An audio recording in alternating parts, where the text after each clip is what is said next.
కథానాయకుడు ప్రభాస్, దర్శకుడు పూరి జగన్నాథ్ ఈ ఇద్దరి కలయికలో ఇదివరకు బుజ్జిగాడు, ఏక్ నిరంజన్ చిత్రాలు రూపొందిన సంగతి తెలిసిందే. సుదీర్ఘకాలం తర్వాత ప్రభాస్ ని ది రాజా సాబ్ సెట్ లో కలిశారు పూరి జగన్నాథ్. హలో డార్లింగ్ అంటూ ఒకరినొకరు హత్తుకుని ఆత్మీయంగా పలకరించుకున్నారు.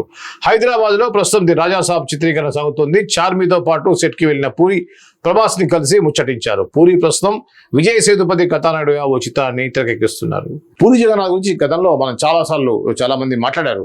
ముఖ్యంగా పూరి జగన్నాథ్ దర్శకత్వంలో వచ్చిన తర్వాత హీరోకి ఆ బాడీ లాంగ్వేజ్ కానీ ఆ డైలాగ్ డెలివరీలో కానీ మార్పు అనేది మనం కొట్టచేటుగా కనిపిస్తుంది. పోకిరి తర్వాత మహేష్ బాబు, బుజ్జిగాడి తర్వాత ప్రభాస్, ఇలా దాదాపుగా మనం ఏ పెద్ద హీరోని తీసుకున్నా కూడా అంటే ఆ డైలాగ్ డెలివరీ చాలా న్యాచురల్ గా రావటం, ఆ యొక్క బాడీ లాంగ్వేజ్, ఆ డైలాగ్, ఆ బాడీకి ఆ వాయిస్ కి ఆ కనెక్షన్ అనేది కరెక్ట్ గా తీసుకొస్తాడు పూరి జగన్నాథ్ అంటారు. నిజంగా వాస్తవంగా కూడా అంటే ఓన్ తనకంటూ ఒక మనం బద్రీలో చూసాం, బద్రీనాథ్ నేను బద్రీనాథ్, నువ్వు నంద అయితే నేను బద్రీనాథ్ అనే డైలాగ్, ఇవన్నీ కూడా వాళ్ళకి హీరోలకి ఆ నటులకు ఉన్నటువంటి ఒక బాడీ లాంగ్వేజ్ తగ్గట్టుగా డైలాగ్స్ రాయడం అనేది పూరి జగన్నాథ్కి పెట్టింది వెన్నతో పెట్టిన విద్య అని చెప్పవచ్చు. అదేవిధంగా ముఖ్యంగా ఆయన డైలాగ్ చెప్పించే విధానం చాలా న్యాచురల్ ఉండటం వల్ల natural body language, natural voice అది కూడా రావటం అనేది మనం చూస్తూ ఉన్నాం.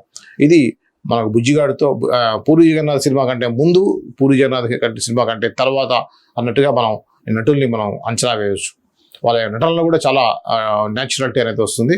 ఈ క్రమంలోనే ప్రభాస్ డార్లింగ్, ప్రభాస్ మొదటి సినిమా వచ్చేసి బుజ్జిగాడు వాళ్ళ తర్వాత ఏక్ నిరంజన్ 2 సినిమాలకి దర్శకత్వం వహించారు ప్రభాస్ తోటి చేసినటువంటి.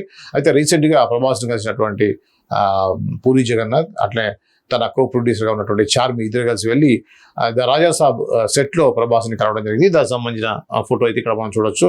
చాలా కాలం తర్వాత ప్రభాస్ కూడా చాలా ఎనర్జెటిక్ గాను చాలా స్లిమ్గా కనిపిస్తూ ఉన్నారు. సో ఇది పూరి జగన్నాథ్ ప్రభాస్ సంబంధించినటువంటి తాజా కలయిక సంబంధించినటువంటి న్యూస్.